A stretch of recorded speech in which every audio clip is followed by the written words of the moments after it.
ಎಲ್ಲರಿಗೂ ಬರುವಂಥ ವಿಷಯ, ಅದೇ ಮರಣ. ಅಂದರೆ ಈ ದೇಹವನ್ನು ಬಿಟ್ಟು ಹೋಗುವಂಥದ್ದು, ಈ ಲೋಕವನ್ನು ಬಿಟ್ಟು ಹೋಗುವಂಥದ್ದು ಪ್ರಿಯರೇ, ಹೋಗುವಂಥದ್ದು. ಅದಕ್ಕೆ ಏನಪ್ಪ ಅಂತ ನೋಡುವಾಗ ಮರಣ ಎನ್ನುವಂಥದ್ದು, ಇಲ್ಲಾಂದರೆ ಸಾವು ಎನ್ನುವಂಥದ್ದು, ಇಲ್ಲಾಂದರೆ ಮೃತ್ಯು ಎನ್ನುವಂಥದ್ದು. ಮೃತ್ಯು ಅಂದರೆ ಈ ಲೋಕದಿಂದ ಹೋಗ್ತಾ ಇದ್ದೀವಿ. ದೇವರು ಇನ್ನೊಂದು ಅವಕಾಶ ಕೊಟ್ಟಿದ್ದಾರೆ, ಭಕ್ತರಿಗೆ ಅವಕಾಶ ಏನು ಕೊಟ್ಟಿದ್ದಾರೆ ಅಂತ ನೋಡುವಾಗ, ನಿಮಗೆ ಒಂದು ಪರದೇಶಿಯನ್ನು ನಾನು ಏರ್ಪಾಟ್ ಮಾಡಿದ್ದೀನಿ, ಅಲ್ಲಿ ವಿಶ್ರಾಂತಿ ತೆಗೆದುಕೊಳ್ಳುವಂಥ ಒಂದು ಸ್ಥಳ ಇದೆ, ಅಲ್ಲಿಗೆ ನಿಮ್ಮನ್ನು ಸೇರಿಸ್ತೀನಿ ಅಂತ ಹೇಳ್ತಾರೆ. ಅದು ಸೇರಿಸುವಂಥದ್ದು ಯಾವಾಗ, ಹೇಗೆ ನಡೆಯುತ್ತೆ ಅಂತ ನೋಡುವಾಗ, ಮರಣ ಬಂದ್ರೇ ಅದು ನಡೆಯುತ್ತೆ ವಿನಃ, ಅಂದರೆ ಸಾವು ಬಂದ್ರೇ ನಡೆಯುತ್ತೆ. ಈ ದೇಹ ಬಿಟ್ಟು ಹೋದ್ರೇ ನಡೆಯುತ್ತೆ. ಈ ದೇಹ ಬಿಟ್ಟು ಹೋಗಬೇಕಾದ್ರೆ ಅದಕ್ಕೊಂದು ಕಾಲ ಬರುತ್ತೆ. ಆ ಕಾಲ ಬರೋ ತನಕ ನಾವು ಏನು ಮಾಡಬೇಕು ಅಂತ ನೋಡುವಾಗ, ಈ ಲೋಕದಲ್ಲಿ ನಾವು ಅನುಭವಿಸೋಕೆ ತುಂಬ ಜನ ಏನು ಮಾಡ್ತಾರೆ ಅಂದರೆ, ಕಷ್ಟ ಬಂತು, ಶೋಧನೆಗಳು ಬಂತು, ಅಪ್ಪ ದೇವರೇ ಬೇಗ ತೊಗೊಂಡೋಗ್ರಿ ದೇವರಂತೆ, ಬೇಗ ತೊಗೊಂಡೋಗ್ರಿ ಅಂತ ನೀವು ಯಾಕೆ ಹೇಳ್ತೀರಾ? ಅವರು ಆಲ್ರೆಡಿ ಒಂದು ಡೇಟ್ ಫಿಕ್ಸ್ ಮಾಡಿರ್ತಾರೆ, ನಿಮ್ಮನ್ನು ಯಾವಾಗ ತೊಗೊಂಡೋಗ್ಬೇಕು, ನಿಮಗೆ ಯಾವಾಗ ಜನ್ಮ ಕೊಡಬೇಕು ಅಂತೇಳಿ ಆಲ್ರೆಡಿ ದೇವ್ರು ಫಿಕ್ಸ್ ಮಾಡಿದ್ದಾರಾ ಅಥವಾ ನೀವೇನಾದರೂ ಅಂದುಕೊಂಡ್ರೆ ಆ ಡೇಟ್ ಬಂದಿದೆಯಾ ನಿಮಗೆ ಜನ್ಮ ದಿನಾಂಕ? ದೇವರು ಆಲ್ರೆಡಿ ಏರ್ಪಾಟ್ ಮಾಡಿರುವುದರಿಂದ ಆ ಜನನ ಎನ್ನುವಂಥದ್ದು ನಡೆದಿದೆ ತಾಯಿಯ ಗರ್ಭದಲ್ಲಿ. ಅದೇ ಪ್ರಕಾರ ಮರಣ ಎನ್ನುವಂಥ ಡೇಟ್ ಕೂಡ ಅವರೇ ಫಿಕ್ಸ್ ಮಾಡ್ತಾರೆ, ಅಥವಾ ನಾವೇನಾದರೂ ನಾವು ಅಂದುಕೊಂಡ್ರೆ ನರಕಕ್ಕೆ ಹೋಗ್ತೀವಿ. ನಾವು ಅಂದುಕೊಂಡ್ರೆ ಆಗ್ಬೋದು, ನಮ್ಗೆ ಮರಣ ಬೇಕು ಅಂತಂದರೆ ಕೆಲವರು ವಿಷ ಕೊಡ್ತಾರೆ, ಕೆಲವರು ಉರುಳಾಕ್ಕೊಳ್ತಾರೆ, ಇನ್ನು ಕೆಲವರು ಇನ್ನೊಂದು ದಾರಿ ನೋಡ್ಕೊಳ್ತಾರೆ. ನಾವು ತಕ್ಷಣ ಅಂದುಕೊಂಡು ಒಂದು ವೇಳೆ ಸತ್ತೋದ್ರೆ, ಈ ದೇಹ ಬಿಟ್ಟು ಹೋದರೆ ನರಕಕ್ಕೆ ಹೋಗಬೇಕಾಗತ್ತೆ. ಆದರೆ ಭಕ್ತಿಯಿಂದ ನಡೆದು ಪ್ರಿಯರಾದ ದೇವ್ರ ಮಕ್ಕಳಿದೆ, ದೇವರು ಹೋದಾಗ ದೇವರು ಕರೆದಾಗ ನಾವು ಹೋದರೆ ಒಳ್ಳೆಯ ಅವಕಾಶ ನಮಗಿರುತ್ತೆ.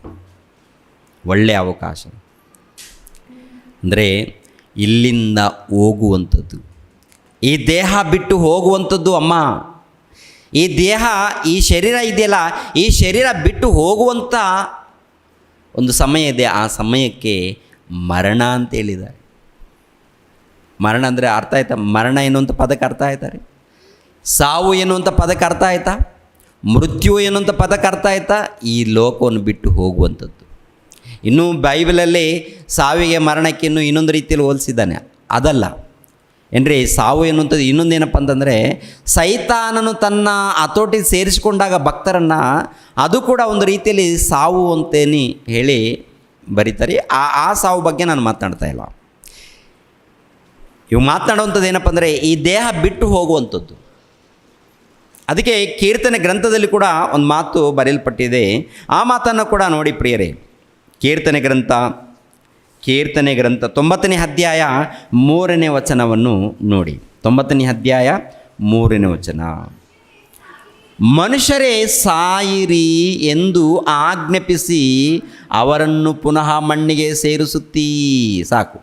ಮನುಷ್ಯರೇ ಸಾಯಿರಿ ಅಂದರೆ ತೆಲುಗಲ್ಲಿ ಎಷ್ಟು ಅದ್ಭುತವಾಗಿರುತ್ತೆ. ತೆಲುಗಲ್ಲಿ ಯಾರಾದರೂ ಇದೆಯಾ ತೆಲುಗು ಗ್ರಂಥ? ನೀವು ಮನುಷ್ಯರನ್ನು ಮಂಟಿಗೆ మార్చుచున్నావు, నరులారా తిరిగి రండని నీవు సెలవిచ్చుచున్నావు. నీవు మనుషులను మంటికి మార్చుచున్నావు, నరులారా తిరిగి రండి. ಅಂದರೆ ಮನುಷ್ಯರನ್ನು ದೇವರೇ ನೀವು ಏನು ಮಾಡ್ತಾ ಇದ್ದೀರಾ? ಮಣ್ಣಿಗೆ ಸೇರಿಸುತ್ತೀರಿ. ನರರೇ ನನ್ನ ಬಳಿಗೆ ಬನ್ನಿ ಅಂತ ಹೇಳ್ತಾ ಇದ್ದೀರಿ. ಅಂದರೆ ಈ ದೇಹವನ್ನು ಮಣ್ಣಿಗೆ ಸೇರಿಸುವಂಥದ್ದು. ಆತ್ಮ ನನ್ನ ಬಳಿಗೆ ಬನ್ನಿ, ನನ್ನ ಬಳಿಗೆ ಬನ್ನಿ ಅಂತಾರೆ. ಆಲೋಚನೆ ಮಾಡುವಾಗ ಈ ಮರಣ ಎನ್ನುವಂಥದ್ದು, ಈ ಸಾವು ಎನ್ನುವಂಥದ್ದು ಪ್ರಿಯರ ದೇವ್ರ ಮಕ್ಕಳಿಗೆ ಇಷ್ಟೇ. ಏನು ಗೊತ್ತಾ? ಈ ಲೋಕವನ್ನು ಬಿಟ್ಟು ಹೋಗುವಂಥದ್ದು ಎಲ್ಲರಿಗೆ ಬರುತ್ತಾ? ಬರ್ತಾ ಇದೆ ಅಂತ ಏನಾದರೂ ಸಿಗ್ನಲ್ ಕೊಡ್ತಾ ಇದೆಯಮ್ಮ ಎಲ್ಲರಿಗೆ? ಹತ್ತಿರವಾಗಿದೆ, ಮರಣ ಹತ್ತಿರವಾಗಿದೆ, ಸಾವು ಹತ್ತಿರವಾಗಿದೆ, ಮೃತ್ಯು ಹತ್ತಿರವಾಗಿದೆ ಎನ್ನುವಂಥದ್ದು ಏನಾದರೂ ನಮಗೆ ಅರ್ಥ ಆಗ್ತಾ ಇರುತ್ತಾ? ಏನಾದರೂ ಅರ್ಥ ಆಗುತ್ತಾ? ದೇವರು ಎಲ್ಲ ರೀತಿಯಲ್ಲಿ ಹೇಳಿದ್ದಾರಾ ಹೇಳಿಲ್ವಾ? ಏನೇನು ಹೇಳಬೇಕು ಎಲ್ಲ ರೀತಿಯಲ್ಲಿ ಹೇಳಿದ್ದಾರಾ ಹೇಳಿಲ್ವ ಪ್ರಿಯರೇ? ನಿಮ್ಮ ಜೀವನ ಎಂಥದ್ದು ಹೇಳಿ? ನೆರಳಿನ ಹಾಗೆ ಇದೆ ಅಂತಾರೆ. ನಿಮ್ಮ ಜೀವನ ಹಬಿಯಂತೆ ಇದೆ ಅಂತ ಹೇಳ್ತಾರೆ. ನಿಮ್ಮ ಜೀವನ ಏನಪ್ಪ ಹುಲ್ಲಿನಂತೆ ಇದ್ದಂತ ಹೇಳ್ತಾರೆ. ಹೂವಿನ ಹಾಗೆ ಇದೆ ಅಂತ ಹೇಳ್ತಾರೆ, ಹೌದಲ್ವ? ಹುಲ್ಲೇನಪ್ಪ ಅಂತ ನೋಡುವಾಗ ಒಂದು ದಿನ ಚೆನ್ನಾಗಿ ಕಾಣುತ್ತೆ, ಆನಂತರ ಒಣಗಿ ಹೋಗುತ್ತೆ. ನಿಮ್ಮ ಜೀವನ ಅಷ್ಟೇ. ಹೂವು ಏನಂತ ನೋಡುವಾಗ ಒಂದು ದಿನ ಹರಳುತ್ತೆ, ಆನಂತರ ಬಾಡಿ ಹೋಗುತ್ತೆ, ಒಣಗಿ ಹೋಗುತ್ತೆ. ನಿಮ್ಮ ಜೀವನ ಅಷ್ಟೇ. ನೀವು ಯಾರಂತ ನೋಡುವಾಗ ಹುಲ್ಲು, ನೀವು ಯಾರಂತ ನೋಡುವಾಗ ಹೂವುಗಳು. ಹುಲ್ಲು ಒಣಗಿ ಹೋಗುತ್ತೆ, ಹೂವು ಉದುರಿ ಹೋಗುತ್ತೆ ಅಂತ ಗೊತ್ತಿದೆಯಾ ಇಲ್ಲೋ ಅಂತ ನೋಡುವಾಗ ಎಲ್ಲರಿಗೂ ಗೊತ್ತಿರುವಂಥ ವಿಷಯ ಪ್ರಿಯರೇ. ಆದರೂ ಕೂಡ ನಾವು ಏನು ಯೋಚನೆ ಮಾಡ್ತಾ ಇದ್ದೀವಿ ಅಂತ ನೋಡುವಾಗ ನಾವು ಈ ಲೋಕದಲ್ಲಿ ಮೆರಿತಾ ಇರ್ತೀವಿ. ನಮಗೆ ಸಾವು ಬರಲ್ಲ, ನಮಗೂ ನಾವು ಇಲ್ಲೇ ಇರ್ತೀವಿ. ಇಲ್ಲಿದ್ದೇನಪ್ಪ ಮಾಡ್ತೀಯ? ಇಲ್ಲಿದ್ದು ಏನಪ್ಪ ನೀನು ಮಾಡ್ತೀಯ? ದೇವ್ರ ಕರೆದಾಗ ಹೋಗಲ್ವ? ದೇವ್ರ ಕರೆದಾಗ ಹೋಗಬೇಕು. ದೇವ್ರ ಕರೆದಾಗ ಹೋಗಬೇಕಾದ್ರೆ ಮತ್ತೆ ಸಿದ್ಧನಾಗಲ್ವ? ದೇವ್ರ ಕರೆದಾಗ ನೀನು ಹೋಗ್ಬೇಕಾದ್ರೆ ಸಿದ್ಧನಾಗ್ತೀಯಾ? ಆಗಲ್ವಾ? ಸಿದ್ಧನಾಗ್ಬೇಕು. ಏನು ಈ ಮನೆಯನ್ನು ಬಿಟ್ಟು ಬೇರೆ ಪ್ರಾಂತಕ್ಕೆ ಹೋಗಬೇಕಾದ್ರೆ, ಇಲ್ಲ ಬೇರೆ ಊರಿಗೆ ಹೋಗಬೇಕಾದ್ರೆ ಎಲ್ಲ ರೆಡಿ ಮಾಡ್ಕೊಳ್ತೀರಾ? ಏನೇನು ಬೇಕು ನಿಮಗೆ ಎಲ್ಲ ರೆಡಿ ಮಾಡ್ತೀರಾ? ಮತ್ತು ಈ ಲೋಕವನ್ನು ಬಿಟ್ಟು ಇನ್ನೊಂದು ಲೋಕಕ್ಕೆ ಹೋಗಬೇಕು, ಇಲ್ಲ ದೇವ್ರ ಬಳಿಗೆಲ್ಲ ಹೋಗಬೇಕಾದ್ರೆ ಸಿದ್ಧರಾಗಬೇಕಾ ಆಗಬಾರ್ದಾ? ಸಿದ್ಧರಾಗಬೇಕು. ಅದಕ್ಕಿಂತ ಮುಂಚಿತವಾಗಿ ಏನಪ್ಪ ಅಂತ ನೋಡುವಾಗ ಈ ಮರಣ ಏನಂತ ಈ ಲೋಕವನ್ನು ಬಿಟ್ಟು ಹೋಗುವಂಥದ್ದು ಏನ್ರಿ, ಈ ದೇಹವನ್ನು ಬಿಟ್ಟು ಹೋಗುವಂಥದ್ದು. ಹೋದ ಮೇಲೆ ಅಲ್ಲಿ ನಾವು ಏನು ಮಾಡ್ತಾಯಿದ್ದೀವಿ ಅಂತ ನೋಡುವಾಗ, ಹೇಗೆ ಇರ್ತೀವಿ ಅಂತ ನೋಡುವಾಗ ಏನ್ರಿ, ಭಕ್ತರಾದರೆ, ನೀತಿವಂತರಾದರೆ ಅಲ್ಲಿ ವಿಶ್ರಾಂತಿ ತೆಗೆದುಕೊಳ್ತಾರಂತೆ. ಅಲ್ಲಿ ನಿದ್ರೆ ಮಾಡ್ತಾ ಇದ್ದಾರಂತೆ, ದೀರ್ಘ ನಿದ್ರೆ ಮಾಡೋರು. ಒಂದು ಸಾರಿ ದಾನಿಯೇಲನ ಗ್ರಂಥದಲ್ಲಿ ಕೂಡ ಈ ಮಾತು ಬರೆಯಲ್ಪಟ್ಟಿದ್ದು. ಒಂದು ಸಾರಿ ದಾನಿಯೇಲನ ಗ್ರಂಥ 12ನೇ ಅಧ್ಯಾಯ, ದಾನಿಯೇಲನ ಗ್ರಂಥ 12ನೇ ಅಧ್ಯಾಯ ಏನ್ರಿ, ದಾನಿಯೇಲನ ಗ್ರಂಥ 12ನೇ ಅಧ್ಯಾಯ 2ನೇ ವಚನದಲ್ಲಿ ಬರೆಯಲ್ಪಟ್ಟಂಥ ಮಾತನ್ನು ಗಮನಿಸಿರ್ತೀರಿ. ಧೂಳಿನ ನೆಲದೊಳಗೆ ದೀರ್ಘ ನಿದ್ರೆ ಮಾಡುವವರಲ್ಲಿ ಅನೇಕರು ಎಚ್ಚೆತ್ತು ಕೆಲವರು ನಿತ್ಯ ಜೀವವನ್ನು, ಕೆಲವರು ನಿಂದನ ತಿರಸ್ಕಾರಗಳನ್ನು ಅನುಭವಿಸುವರು. ಅಂದರೆ ದೀರ್ಘ ನಿದ್ರೆ ಹೋಗುವವರಿದ್ದಾರೆ. ದೀರ್ಘ ನಿದ್ರೆ ಹೋಗುವವರಲ್ಲಿ 2 ಗುಂಪಿದೆ. ದೀರ್ಘ ನಿದ್ರೆ ಹೋಗುವವರಲ್ಲಿ 2 ಗುಂಪಿದೆ. 2 ಗುಂಪು ಯಾವುದಂತ ನೋಡುವಾಗ ಅಲ್ಲಿ ಹೇಳ್ತಾ ಇದ್ದಾರೆ, ಪ್ರಿಯರಾದ ದೇವರ ಮಕ್ಕಳಿರ ಏನ್ರಿ, ನೆಲದೊಳಗೆ ಅಂದರೆ ಈ ಭೂಮಿ ಒಳಗಡೆ ಶವಗಳಿರುತ್ತೆ. ಅಂದರೆ ದೀರ್ಘ ಮಾಡುವವರಲ್ಲಿ ಅನೇಕರು ಎಚ್ಚೆತ್ತು ಕೆಲವರು ನಿತ್ಯ ಜೀವವನ್ನು, ಕೆಲವರು ನಿಂದನ ನಿತ್ಯ ತಿರಸ್ಕಾರಗಳನ್ನು ಅನುಭವಿಸುವರು. ನಿತ್ಯ ತಿರಸ್ಕಾರಗಳನ್ನು ಅನುಭವಿಸುವರು. ಅಂದರೆ ಒಂದು ರೀತಿಯಲ್ಲಿ ನೋಡುವಾಗ ಪ್ರಿಯರಾದ ದೇವರ ಮಕ್ಕಳಿರ, ಯೇಸು ಕ್ರಿಸ್ತರು 1ನೇ ಶತಮಾನದಲ್ಲಿ ಬಂದಿದ್ದಾರಲ್ಲ, ಬಂದಾಗ ಆತ್ಮಿಕವಾಗಿ ಹೇಳಿದ್ದಾರೆ. ಇನ್ನೊಂದು ರೀತಿಯಲ್ಲಿ ನೋಡುವಾಗ ಏನ್ರಿ, 2ನೇ ಆಗಮನದಲ್ಲಿ ನಡೆಯುವಂಥ ಕಾರ್ಯಕ್ರಮ. 2ನೇ ಆಗಮನದಲ್ಲಿ ಏನು ನಡೆಯುತ್ತೆ ಅಂತ ನೋಡುವಾಗ ಒಂದು ಸಾರಿ ಯೋಹಾನನು ಬರೆದ ಸುವಾರ್ತೆ 5ನೇ ಅಧ್ಯಾಯ 28ನೇ ವಚನವನ್ನು ಗಮನಿಸಿ ಪ್ರಿಯರಾದ ದೇವರ ಮಕ್ಕಳಿಗೆ. ಯೋಹಾನನು ಬರೆದ ಸುವಾರ್ತೆ 5ನೇ ಅಧ್ಯಾಯ 28ನೇ ವಚನ. ಅದಕ್ಕೆ ಆಶ್ಚರ್ಯ ಪಡಬೇಡಿರಿ, ಸಮಾಧಿಗಳಲ್ಲಿರುವವರೆಲ್ಲರೂ ಆತನ ಧ್ವನಿಯನ್ನು ಕೇಳಿ ಎದ್ದು ಹೊರಗೆ ಬರುವ ಕಾಲ ಬರುತ್ತದೆ. ಒಳ್ಳೆಯದನ್ನು ಮಾಡಿದವರಿಗೆ ಜೀವಕ್ಕಾಗಿ ಪುನರುತ್ಥಾನವಾಗುವುದು, ಕೆಟ್ಟದ್ದನ್ನು ನಡೆಸಿದವರಿಗೆ ತೀರ್ಪುಗಾಗಿ ಪುನರುತ್ಥಾನವಾಗುವುದು. ಒಳ್ಳೆಯದನ್ನು, ಈ ಮಾತು ಯಾರು ಹೇಳಿದ್ದಾರೆ ಹೇಳಿ? ಒಳ್ಳೆಯದನ್ನು ಮಾಡಿದವರಿಗೆ ಜೀವಕ್ಕಾಗಿ, ಅಂದರೆ ಪರಲೋಕವನ್ನು ಪಡೆದುಕೊಳ್ಳೋದಕ್ಕಾಗಿ ಅವ್ರಿಗೇನಾಗುತ್ತೆ? ಪುನರುತ್ಥಾನವಾಗುತ್ತೆ. ಕೆಟ್ಟದ್ದನ್ನು ನಡೆಸಿದವರಿಗೆ ಅವ್ರಿಗೇನಾಗುತ್ತೆ ಅಂತ ನೋಡುವಾಗ ಅವರು ಕೂಡ ಪುನರುತ್ಥಾನವನ್ನು ಹೊಂದಿಕೊಳ್ತಾರೆ, ಶರೀರವನ್ನು ಧರಿಸ್ಕೊಳ್ತಾರೆ, ನಿತ್ಯ ನಾಶನಕ್ಕೆ ಹೋಗ್ತಾರೆ. ಯಾತನೆ ಪಡುವಂಥ ಸ್ಥಳ ಇದೆ ಅಲ್ಲಿ. ನರಕ ಇದೆ ಅಂತ ಹೇಳಿದಾರ ಅಮ್ಮ? ಇದೆ ಅಂತ ಹೇಳಿದಾರ? ಯಾರು ಹೇಳಿದ್ದಾರೆ? ಯೇಸು ಪ್ರಭು ಹೇಳಿದ್ದಾರೆ. ಹಳೆ ಒಡಂಬಡಿಕೆಯಲ್ಲಿ ಪ್ರವಾದಿಗಳು ಕೂಡ ಅಲ್ಲೆಲ್ಲಿ ನೆನಪು ಮಾಡಿದ್ದಾರೆ. ದೇವರು ಎಲ್ಲ ಕಡೆ ತಿಳಿಸಿದ್ದಾರಾ ಇಲ್ವಾ? ಎಲ್ಲಾದರೂ ಮರೆ ಮಾಡಿದ್ದಾರಾ? ಏನಾದರೂ ರಹಸ್ಯವಾಗಿ ಇಟ್ಟಿದ್ದಾರಾ? ಎಲ್ಲ ಹೇಳಿರೋ ಪರಲೋಕದಲ್ಲಿ ಯಾವ ರೀತಿ ಇರುತ್ತೆ, ಪಾತಾಳ ಲೋಕದಲ್ಲಿ ಯಾವ ರೀತಿ ಇರುತ್ತೆ, ಭೂಲೋಕದಲ್ಲಿ ಏನೇನಿದೆ ಎಲ್ಲವನ್ನು ಕೂಡ ದೇವರು ಅದ್ಭುತವಾಗಿ ಬಿಡಿಸಿ ಹೇಳಿದ್ದಾರೆ. ನಾವು ಅರ್ಥ ಮಾಡಿಕೊಳ್ಬೇಕು. ಮರಣ ಅಂದರೆ ಏನು ಅದನ್ನು ಹೇಳಿದಾರ? ಮರಣ ಅಂದರೆ ಈ ಲೋಕವನ್ನು ಬಿಟ್ಟು ಹೋಗುವಂಥದ್ದು. ಹೋಗಿ ಅಲ್ಲಿ ಏನು ಮಾಡ್ತಾರೆ ಅಂತ ನೋಡುವಾಗ ನೀತಿವಂತರಾದರೆ ಪರದೈಸಿಯಲ್ಲಿ ನಿದ್ರೆ ಮಾಡ್ತಾರೆ. ಅನೀತಿವಂತರಾದರೆ ನರಕದಲ್ಲಿ ಅಂದರೆ ಪಾತಾಳ ಲೋಕದಲ್ಲಿ ಯಾತನೆ ಪಡುವಂಥ ಒಂದು ಸ್ಥಳ ಇದೆ. ಅಲ್ಲಿ ಯಾತನೆ ಪಡ್ತಾ ಇರ್ತಾರೆ. ಅಲ್ಲಿ ಕೂಡ ಅವರು ಏನು ಮಾಡ್ತಾರೆ, ಗೋಳಾಡ್ತಾ ಇರ್ತಾರೆ ಕತ್ತಲೆಯಲ್ಲಿ, ಯಾತನೆ ಪಡ್ತಾ ಇದ್ದಾರೆ. ಒಬ್ಬ ಐಶ್ವರ್ಯವಂತನ ಹೋಗಿ ಯಾತನೆ ಪಡುವಂಥದ್ದು ನೋಡಿದ್ದೀವ, ಕೇಳಿದ್ದೀವ, ಅನೇಕ ಸಾರಿ ಓದಿದ್ದೀವ. ಓದ್ರೆ ಹೋಗಲಿ ಬಿಡು, ಐಶ್ವರ್ಯವಂತನಲ್ವ, ನಮಗೆ ಅಲ್ವಲ್ವ, ನಮಗೆ ಅಲ್ಲ, ಅದು ಅವ್ರಿಗೆ, ಅದು ನಮಗಲ್ಲ, ಅದು ಅವರಿಗೆ. ನಿಮಗಲ್ವಾ, ನಮಗಲ್ವಾ? ದೇವರನ್ನ ಬಿಟ್ಟರೆ, ದೇವರ ಮಾರ್ಗವನ್ನು ಬಿಟ್ಟರೆ ನಮಗೂ ಕೂಡ ವರ್ತಿಸುತ್ತೆ. ಯಾರನ್ನ ಬಿಟ್ಟರೆ? ದೇವರನ್ನು ಬಿಟ್ಟು, ದೇವರ ಮಾರ್ಗವನ್ನು ಬಿಟ್ಟು ಇಷ್ಟ ಬಂದಾಗ ನಡೆದ್ರೆ ವರ್ತಿಸುತ್ತಾ ಅಥವಾ ಇಲ್ವಾ? ದೇವ್ರು ಬಿಡ್ತಾನ? ಅಪ್ಪ, ಇಷ್ಟ ಬಂದ ಹಾಗೆ ಮಾತಾಡಿ, ಇಷ್ಟ ಬಂದ ಹಾಗೆ ಜೀವಿಸಿದರೆ ದೇವ್ರು ಬಿಡ್ತಾನ? ಬರೆಯಲ್ಪಟ್ಟಿದೆಯಾ? ಬದಲಾಗ್ರಿ ನನ್ನ ಮಕ್ಕಳಿರ, ಬದಲಾಗ್ರಿ ಅಂತ. ಒಳ್ಳೆಯದನ್ನು ಮಾಡಿ,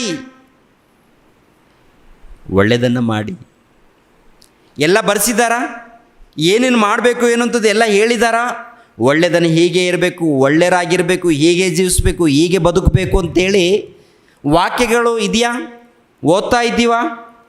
ಕೇಳ್ತಾ ಇದ್ದೀವಾ? ಕೇಳ್ತಾ ಇದ್ದೀವಿ, ಓದ್ತಾ ಇದ್ದೀವಿ. ಆದರೆ ಸಮಾಜ ಬದಲಾಗ್ತಾ ಇದೆಯಾ? ಬದಲಾದಂಥ ಪ್ರಜೆಗಳು ನೋಡುವಾಗ ಸ್ವಲ್ಪ ಮಂದಿ ನಾವು ಇದ್ದಂಥ ನಾವು ಬದಲಾಗಿ ನಿಜವಾಗಲೂ ಒಳ್ಳೆ ರೀತಿಯಲ್ಲಿ ಇದ್ದೀವ, ಒಳ್ಳೆ ಸೇವೆಯಲ್ಲಿ ಇದ್ದೀವ ಅನ್ನೋದನ್ನು ನಮ್ಮನ್ನು ನಾವು ಪರಿಶೋಧನೆ ಮಾಡಿಕೊಳ್ಳೋಣ. ಒಂದು ವೇಳೆ ಒಳ್ಳೆ ರೀತಿಯಲ್ಲಿ ನಾವು ಇದ್ದರೆ ಓಕೆ, ಪರವಾಗಿಲ್ಲ, ದೇವ್ರ ಸ್ತೋತ್ರವಾಗಲಿ. ಒಂದು ವೇಳೆ ಕೇಳಿ ಈ ಕಡೆ ಕೇಳಿ ಈ ಕಡೆ ಬಿಟ್ಟರೆ ನಮ್ಮ ಗತಿ ಏನು ಪ್ರಿಯರೇ? ನಮ್ಮ ಗತಿ ಏನು? ಆಲೋಚನೆ ಮಾಡಿ, ಒಂದು ಸರಿ ಯೋಚನೆ ಮಾಡಿ. ಒಂದೇ ಒಂದು ಕ್ಷಣದಲ್ಲಿ ನಿನ್ನ ಗುಂಡಿಗೆ ಟಪ್ ಅಂತ ನಿಂತೋದ್ರೆ ಅಪ್ಪ, ಒಂದೇ ಒಂದು ಕ್ಷಣದಲ್ಲಿ ನಿನ್ನ ಪ್ರಾಣ ಹೋದರೆ ಏನಾಗುತ್ತೆ? ಅದಕ್ಕೆ ಮರಣ ಅಂತೇಳಿ, ಮರಣ ಅಂದರೆ ಮತ್ತೆ ದೊಡ್ಡದು ಏನು ಅಂದ್ಕೋಬೇಡಿ. ಅದನ್ನು ಏನಂದರೆ ಈ ಲೋಕನ ಬಿಟ್ಟು ಹೋಗುವಂಥದ್ದೇ ಅಷ್ಟೇ ಪ್ರೇಯರ್. ನೀತಿವಂತರಾದರೆ ಅಲ್ಲಿ ಹೋಗಿ ವಿಶ್ರಾಂತಿ ತೊಗೊಳ್ತೀವಿ. ವಿಶ್ರಾಂತಿ ತೊಗೊಳ್ಳೋದು ಒಳ್ಳೇದಂತೀರ ಕೆಟ್ಟದಂತೀರ? ಒಳ್ಳೇದ ಕೆಟ್ಟದ? ಸಂತೋಷನ ದುಃಖನ? ನಿಜವಾದ ಒಳ್ಳೆ ಭಕ್ತರೆಲ್ಲರೂ ಹೋಗಿರ್ತಾರಲ್ವ, ಭಕ್ತರು ಹೋದ್ಮೇಲೆ ನಾವೇನು ಮಾಡ್ತೀವಿ? ಗೋಳಾಡ್ತೀವ ಅಥವಾ ಸಂತೋಷ ಪಡ್ತೀವ? ಪರದೇಸಿಗೆ ಹೋಗಿದ್ದಾರೆ, ದೇವ್ರ ಸ್ತೋತ್ರವಾಗಿ. ನಗು ಬರುತ್ತಾ, ಅಳು ಬರುತ್ತಾ? ಎಲ್ಲರಿಗೂ ಅಳು ಬರುತ್ತೆ, ನನಗೂ ಬರುತ್ತೆ. ಆದರೆ ಸಂತೋಷದ ಅಳು ಬರುತ್ತಾ? ಒಟ್ಟಿನಲ್ಲಿ ಹೋದ್ರು ಎಲ್ಲೋ ಒಟ್ಟಿನಲ್ಲಿ ಪರದೇಶಿಗೆ ಹೋಗಿದ್ದಾರೆ ಅಂತ ನಂಬಿಕೆಯಿಂದ ಅಳ್ತೀವ? ಅಪ್ಪ ದೇವರೇ ಇದೆಯಾ ನೀನು? ದೇವರೇ ನೀ ಇದೆಯಾ? ಒಳ್ಳೆ ಸೇವಕ ದೇವರೇ, ಯೌವನ ಕಾಲದಲ್ಲಿ ಇದ್ದಾನೆ, ಇಂಥ ಮನುಷ್ಯನ ತೊಗೊಂಡ್ಬಿಟ್ರೆ ಹೆಂಗೆ ದೇವರು? ಅವ್ರು ಹೋಗಿದ್ದಾರಲ್ಲ, ಇವಾಗ ನೀವು ಸ್ಟಾರ್ಟ್ ಮಾಡಿ ಅಂತಾರೆ ದೇವರು. ನಾನು ತೊಗೊಂಡಿದ್ದೀನಿ, ನೀವು ಸ್ಟಾರ್ಟ್ ಮಾಡಿಯಲ್ಲ. ಅವರ ಹಾಗೆ ನೀವು ಬದುಕಿರಿಯಲ್ಲ. ಅಂದ್ರೆ ಸುಮ್ಮನೆ ಕೇಳಿ ಮನೆಗೆ ಹೋಗಿ ಭಜನೆ ಮಾಡ್ಕೊಂಡಿರ್ತೀರಾ? ಮನೆಗೆ ಹೋಗಿ ಏನಮ್ಮ ಮಾಡ್ತೀರಾ? ಕಲಿತು ಅದರ ಪ್ರಕಾರ ಜೀವಿಸ್ಬೇಕಂತ ಹೇಳ್ತಾರೆ. ಅಂದರೆ ಪ್ರಿಯರಾದ ದೇವ್ರ ಮಕ್ಕಳಿರ ಕೆಲವರು ಇದ್ದಾರೆ ಒಳ್ಳೆ, ಅಂದರೆ ಇಲ್ಲಿ ಬರೋರು ಪ್ರತಿಯೊಬ್ಬರು ಕೂಡ ವಾಕ್ಯಗಳನ್ನು ಕಲಿತಾ ಇದ್ದೀರಾ, ವಾಕ್ಯಗಳನ್ನು ಕೇಳ್ತಾ ಇದ್ದೀರಾ, ಅದರ ಪ್ರಕಾರ ನಡೀತಾ ಇದ್ದೀರಾ, ಇರಲಿ. ಆದರೆ ಜೀವಿಸೋದು ಹೋದರೆ ಪ್ರಿಯರಾದ ದೇವ್ರ ಮಕ್ಕಳಿರ, ಇನ್ನು ಕೆಲವರು ಜೀವಿಸೋದೇ ಇಲ್ಲ ಪ್ರಿಯರ, ಲೋಕದ ರೀತಿಯಲ್ಲಿ. ಈ ದಿನಗಳಲ್ಲಿ ನಾವು ಜಾಗ್ರತೆ ಪಡೆದೇ ಹೋದರೆ ನಾವು ನಿತ್ಯ ನಾಶನಕ್ಕೆ ಹೋಗಬೇಕಾಗತ್ತೆ, ಬೆಂಕಿಯ ಕೊಂಡಕ್ಕೆ ಹೋಗಬೇಕಾಗತ್ತೆ. ಅದನ್ನೇ ತಪ್ಪಿಸೋದಕ್ಕೇ ತಂದೆಯಾದ ದೇವರು ಕರೀತಾರೆ, ಯೇಸು ಪ್ರಭು ಕರೀತಾರೆ, ಬಾ ಮಕ್ಕಳಿರ. ನೀವು ಭಾರ ಹೊತ್ಕೊಂಡಿದ್ದೀರಲ್ಲ, ನಿಮ್ಮ ಭಾರ ನಾನು ಇಳಿಸ್ತೀನಿ ಬನ್ನಿ, ನಿಮ್ಮ ಭಾರ ನಾನು ಇಳಿಸ್ತೀನಿ ಬನ್ನಿ ಅಂತ ದೇವ್ರು ಕರೆದ್ರು. ಪ್ರಭು ಕರೆದ್ರ ಏನು ಭಾರ ಇಳಿಸ್ತಾರಂತೆ ಅವರು? ಪ್ರಯಾಸ ಪಟ್ಟು ಕೆಲಸ ಮಾಡಿದ್ದೀರಾ, ಪಾಪದ ಭಾರ ಎಂಬಂತ ಹೊರೆ ಹೊತ್ತಿದ್ದೀರ. ಅದು ನನಗೆ ಗೊತ್ತು. ನೀವು ನನ್ನ ಬಳಿಗೆ ಬನ್ನಿ, ಅದನ್ನು ತೆಗೆದಾಕ್ತೀನಿ, ಇನ್ಮೇಲೆ ಪಾಪ ಮಾಡೋಕ್ಕೆ ಹೋಗಬೇಡಿ. ಸೈತಾನ್ ಏನು ಮಾಡಿದ್ದಾನೆ ಅಂತ ನೋಡುವಾಗ ಎಲ್ಲರನ್ನ ಕರೀತಾ ಇದ್ದಾನೆ, ಬರಬೇಕಂತೆ. ನೀವು ಕಷ್ಟ ಪಡ್ತಾ ಇದ್ದೀರಲ್ವ, ಕಷ್ಟದ ಭಾರವನ್ನು ಹೊತ್ತಿದ್ದೀರಲ್ವ. ಏನು ಕಷ್ಟದ ಭಾರ? ಹೆಂಡತಿ ಭಾರ, ಮಕ್ಕಳ ಭಾರ, ಮನೆಯಲ್ಲಿ ಸಂಪಾದನೆ ಇಲ್ಲದ ಭಾರ, ಸಾಲದ ಭಾರ, ಓದಿದ್ದೀರಲ್ಲ, ಸಾಲದ ಭಾರ ಇದೆಯಲ್ಲ, ಆ ಸಾಲದ ಭಾರವನ್ನು ತೆಗೆದಾಕ್ತೀನಿ ಬನ್ನಿ ಅಂತ ಕರೆದಿದ್ದಾನಂತೆ ಪ್ರಭು. ಕೆಲವರು ಕರೀತಾರೆ, ದೇವರು ಕರೀತಾ ಇದ್ದಾರೆ, ಬನ್ನಿ. ಯಾಕಪ್ಪ ಕರೀತಾ? ನೀವು ಕಷ್ಟದಲ್ಲಿದ್ದೀರಲ್ಲ, ನಿಮ್ಮ ಕಷ್ಟಪಟ್ಟು ಭಾರ ಹೊತ್ತಿದ್ದೀರಲ್ಲ, ಆ ಭಾರವನ್ನು ಸುಲಭವಾಗಿ ತೆಗೆದಾಕ್ತಾರೆ. ಏನಪ್ಪ ಆ ಭಾರ ಅಂತ ನೋಡುವಾಗ, ಸಾಲದ ಭಾರ, ಉದ್ಯೋಗದ ಭಾರ, ಹೆಂಡತಿ ಭಾರ, ಮಕ್ಕಳಿಲ್ಲದ ಭಾರ, ಏನೇನೋ ಭಾರಗಳನ್ನು ಹೊತ್ಕೊಂಡಿದ್ದೀರಾ. ಆ ಭಾರಗಳನ್ನು ತೆಗೆದು ನಿಮಗೆ ಸುಲಭವಾದ ದಾರಿ, ಒಳ್ಳೆ ದಾರಿ, ಸಂತೋಷವಾದ ದಾರಿ ಕೊಡ್ತೀನಿ ಬನ್ನಿ ಅಂತ ದೇವರು ಕರೆದಿದೆ ಅಂತೇಳಿ ಸೈತಾನ್ ಏನು ಮಾಡಿದ್ದಾನಂತ ನೋಡುವಾಗ, ದೊಡ್ಡ ದೊಡ್ಡ ಇಂಟರ್ನ್ಯಾಷನಲ್ ಬೋಧಕರನ್ನಂತೇಳಿ ಅವ್ರನ್ನ ಆರಿಸ್ಕೊಂಡು ಅವ್ರ ಮೂಲಕ ಈ ಭಿನ್ನವಾದ ಬೋಧನೆಯನ್ನು ಸಾರಿಸಿ ಅನೇಕರನ್ನ ದಾರಿ ತಪ್ಪಿಸಿ ಅವ್ರನ್ನ ಮತ್ತೊಂದು ದಾರಿಯಲ್ಲಿ ಅದು ಬೆಂಕಿ ಕೊಂಡಕ್ಕೆ ನಡೆಸ್ಕೊಂಡು ಹೋಗ್ತಾ ಇದೆ. ನಾವೆಲ್ಲರೂ ತಿಳ್ಕೊಂಡಿದ್ವಿ, ಏನು ಗೊತ್ತಾ? ಪಾಪದ ಭಾರವನ್ನು ತೆಗೆದಾಕಿ ಒಳ್ಳೆಯ ಆರೋಗ್ಯವನ್ನು ಕೊಡ್ತೀನಿ, ಆತ್ಮದಲ್ಲಿ ಉಲ್ಲಾಸ ಇರುತ್ತೆ, ನಿಮಗೆ ಸಂತೋಷವೇ ಇರುತ್ತೆ, ಸಮಾಧಾನ ಇರುತ್ತೆ, ನನ್ನ ಬಳಿಗೆ ಬನ್ನಿ. ಆ ನಂತರ ನೀವೇನು ಮಾಡ್ತೀರಾ? ವಾಕ್ಯಕ್ಕೆ ವಿಧೇಯರಾಗಿ ಭಕ್ತಿಯಿಂದ ನೀವು ಜೀವಿಸಿರಿ ಅಂತ ಹೇಳ್ತಾರೆ. ವಾಕ್ಯಕ್ಕೆ ವಿಧೇಯರಾಗಿ ಭಕ್ತಿಯಿಂದ ಜೀವಿಸಿ. ಆದರೆ ಸೈತಾನ್ ಮಾಡಿರುವಂಥದ್ದು, ದುರಾತ್ಮನು ಮಾಡಿರುವಂಥದ್ದು ಏನಂತ ನೋಡುವಾಗ ಏನ್ರಿ, ಈ ಮರಣವನ್ನು ಕುರಿತು ನಮಗೆ ಅರ್ಥ ಆಗದಂತೆ ಮರಳು ಮಾಡಿದ್ದಾನೆ. ಸಾವಿನ ಬಗ್ಗೆ ಅರ್ಥ ಆಗದಂತೆ ಮರಳು ಮಾಡಿದ್ದಾನೆ. ಮರಳು ಮಾಡಿ ನಮಗೆ ಭಯ ಹುಟ್ಟಿಸಿ, ಆ ಭಯದಿಂದ ನಮ್ಮನ್ನು ತನ್ನ ಹತೋಟಿಗೆ ಎಳ್ಕೊಂಡು ನಮ್ಮನ್ನು ಗುಲಾಮರನ್ನಾಗಿ ಮಾಡಿಕೊಂಡು ದಾರಿ ತಪ್ಪಿಸಿ ಕೊನೆಯದಾಗಿ ಬೆಂಕಿ ಕೊಂಡಕ್ಕೆ ಅವನು ನಡೆಸ್ತಾ ಇದ್ದಾನೆ. ಅದಕ್ಕೆ ಪರಲೋಕದಲ್ಲಿದ್ದಂಥ ತಂದೆಯಾದ ದೇವರು ತನ್ನ ಪ್ರಿಯ ಕುಮಾರನನ್ನು ಕಳಿಸಿ ಏನ್ರಿ ಆ ಮರಣದ ಭಯದಲ್ಲಿ ಇದ್ದಂಥ ನಮ್ಮನ್ನು ಬಿಡಿಸಿ ಏನ್ರಿ ರಕ್ಷಣೆ ಮಾರ್ಗದಲ್ಲಿ ನಡೆಸೋದಕ್ಕೆ ಪ್ರಾಣತ್ಯಾಗ ಮಾಡಿ. ಮರಣ ಅಂದರೆ ಏನಿಲ್ಲಪ್ಪ ಮಕ್ಕಳಿರ, ಮರಣ ಅಂದರೆ ಈ ಲೋಕದಿಂದ ಇನ್ನೊಂದು ಲೋಕಕ್ಕೆ ಹೋಗುವಂಥದ್ದು. ಅಷ್ಟು ಸಿಂಪಲ್. ಏನು ಗೊತ್ತಾ? ಈ ಲೋಕ ಬಿಟ್ಟು ನಾವು ದೇವರ ಬಳಿಲೂ ಹೋಗುವಂಥದ್ದು. ಭಯ ಯಾಕೆ? ಮರಣ ಅಂದರೆ ಭಯ ಯಾಕೆ? ಈ ಲೋಕದಿಂದ ಇನ್ನೊಂದು ಲೋಕಕ್ಕೆ ಸೇರುವಂಥದ್ದು. ಭಯ ಅವಶ್ಯಕತೆ ಇದೆಯಾ? ಇಲ್ಲ. ಮತ್ತು ಎಲ್ಲಿರ್ತೀವಿ? ಭಕ್ತರಾದರೆ ಅಲ್ಲಿ ಪರದೈಸಿಯಲ್ಲಿ ನಿದ್ರೆ ಮಾಡ್ತಾ ಇರ್ತೀವಿ. ಇವರೆಗೆ ಇರ್ತೀವಿ ಅಲ್ಲಿ.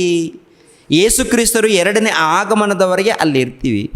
ಯೇಸು ಕ್ರಿಸ್ತರು ಎರಡನೇ ಆಗಮನದವರೆಗೆ ಅಲ್ಲಿ ನೀವು ಇರ್ತೀರಾ. ಪ್ರಭು ಬಂದ ಮೇಲೆ, ನಾನು ಬಂದ ಮೇಲೆ ನಿಮ್ಮನ್ನು ಕರ್ಕೊಂಡು ಹೋಗ್ತೀನಿ ಪರಲೋಕಕ್ಕೆ, ಮಹಿಮೆ ಶರೀರವನ್ನು ಕೊಡ್ತೀನಿ, ಶ್ರೇಷ್ಠವಾದದ್ದು. ಇಲ್ಲದೆ ಹೋದರೆ ಬೆಂಕಿಯ ಕೊಂಡಕ್ಕೆ ಹೋಗ್ತೀರಾ. ಆದರೆ ಈ ವಿಷಯವನ್ನು ನಮ್ಗೆ ಯಾರಿಗೂ ಅರ್ಥ ಆಗದಂತೆ ಸೈತಾನನು ಏನು ಮಾಡಿದ್ದಾನಂತ ನೋಡುವಾಗ ದಾರಿ ತಪ್ಪಿಸಿದ್ದಾನೆ. ಈ ಲೋಕದಲ್ಲಿ ಪ್ರಿಯರ ದೇವರ ಮಕ್ಕಳಿರೋ ಒಂದೊಂದು ರೀತಿಯಲ್ಲಿ ಬದುಕ್ತಾ ಇದೆ. ಇದು ನಡೀತಾ ಇದೆ. ಅದಕ್ಕೆ ಮರಣ ಅಂದರೆ ಯಾರಿಗಾದ್ರೂ ಭಯ ಇರಬೇಕಾ? ಮರಣ ಯಾವಾಗಾದ್ರೂ ಬರಲಿ ದೇವರೇ, ಎಲ್ಲ ನಿಮ್ಮ ಕೈಯಲ್ಲಿದೆ. ಆದರೆ ಜಾಗೃತಿಯಾಗಿರ್ಬೇಕಾ? ಅವು ಮರಣ ಇವತ್ತು ಸತ್ತೋದ್ರೂ ಪರವಾಗಿಲ್ಲ ಅಂತೇಳಿ ಏನಾದರೂ ಅನಾಹುತ ಮಾಡ್ಕೋಬೇಕಾ? ಬೆಂಕಿದ್ರೂ ಪರವಾಗಿಲ್ಲ, ಕುಣಿದ್ರೂ ಪರವಾಗಿಲ್ಲ, ಏನಿದ್ರೂ ಪರವಾಗಿಲ್ಲ, ಸತ್ರ ಸಾಯಲಿ, ಈ ರೀತಿ ಅಲ್ಲ. ಜಾಗೃತಿ ತೊಗೊಳ್ಬೇಕು, ಭಕ್ತಿಯಿಂದ ಇರಬೇಕು, ವಾಕ್ಯದ ಪ್ರಕಾರ ಜೀವಿಸಬೇಕು. ಒಂದು ವೇಳೆ ಮರಣ ಬಂದಾಗ ದೇವ್ರಿಗೆ ಗೊತ್ತದು ಯಾವಾಗ ಕರ್ಕೊಂಡು ಹೋಗ್ತಾರೆ. ಅದರ ವಿಷಯದಲ್ಲಿ ಭಯಪಡುವಂಥ ಅವಶ್ಯಕತೆ ಇಲ್ಲ. ಆ ಕಾಲ ಏನ್ರಿ, ದೇವ್ರು ಬರೆದಂಥ ಕಾಲ ಇರುತ್ತಲ್ಲ, ಆ ಕಾಲದವರೆಗೆ ಎದುರು ನೋಡಬೇಕು. ಶೋಧನೆ ಇರುತ್ತೆ, ಕಷ್ಟಗಳಿರುತ್ತೆ, ಏನೇ ಬಂದರೂ ಸಹಿಸ್ಕೋಬೇಕು. ಸಂತೋಷವೂ ಇರುತ್ತೆ, ಅದ್ರ ಜೊತೆಯಲ್ಲಿ ಸ್ವಲ್ಪ ಸಂತೋಷ ಇರುತ್ತೆ, ಜಾಸ್ತಿ ಕಷ್ಟ ಶೋಧನೆ ಇರುತ್ತೆ. ಏನಿದ್ದರೂ ಕೂಡ ದೇವರ ಹತ್ರ ಧ್ಯಾನ ಮಾಡಿಕೊಂಡು ಪ್ರಾರ್ಥನೆ ಮಾಡಿಕೊಂಡು ನಾವು ಹೋಗ್ತಾ ಇರಬೇಕು. ಪ್ರಿಯರ ದೇವ್ರ ಮಕ್ಕಳು, ಅದ್ರ ಬಗ್ಗೆ ನೀವು ಜಾಗೃತಿ ತಗೊಳ್ಳಿ. ದೇವರು ನಿಮ್ಮನ್ನು ನನ್ನನ್ನು ಆಶೀರ್ವದಿಸಲಿ. ರಕ್ಷಕನಾದ ಯೇಸು ಕ್ರಿಸ್ತರ ನಾಮದಲ್ಲಿ ಆತ್ಮೀಯರೆಲ್ಲರಿಗೂ ಹೃತ್ಪೂರ್ವಕ ವಂದನೆಗಳನ್ನು ತಿಳಿಸ್ತಾ ಇದ್ದೇನೆ. ದೇವರ ಸೇವೆ ನಿಮಿತ್ತವಾಗಿ ಪ್ರಾರ್ಥಿಸಿರಿ ಹಾಗೂ ದೇವರ ಸೇವೆಯಲ್ಲಿ ಭಾಗಿಗಳು ಆಗಿ. ಪ್ರತಿಯೊಬ್ಬನು ತನ್ನ ಹೃದಯದಲ್ಲಿ ನಿರ್ಣಯಿಸಿಕೊಂಡ ಪ್ರಕಾರ ಕೊಡಲಿ. ದುಃಖದಿಂದಾಗಲಿ ಬಲಾತ್ಕಾರದಿಂದಾಗಲಿ ಯಾರೂ ಕೊಡಬಾರದು. ಯಾಕೆಂದರೆ ಸಂತೋಷವಾಗಿ ಕೊಡುವವನ ಮೇಲೆ ದೇವರಿಗೆ ಪ್ರೀತಿಯುಂಟು. 2 ಕೊರಿಂಥದವರಿಗೆ ಬರೆದ ಪತ್ರಿಕೆ 9ನೇ ಅಧ್ಯಾಯ 7ನೇ ವಚನ.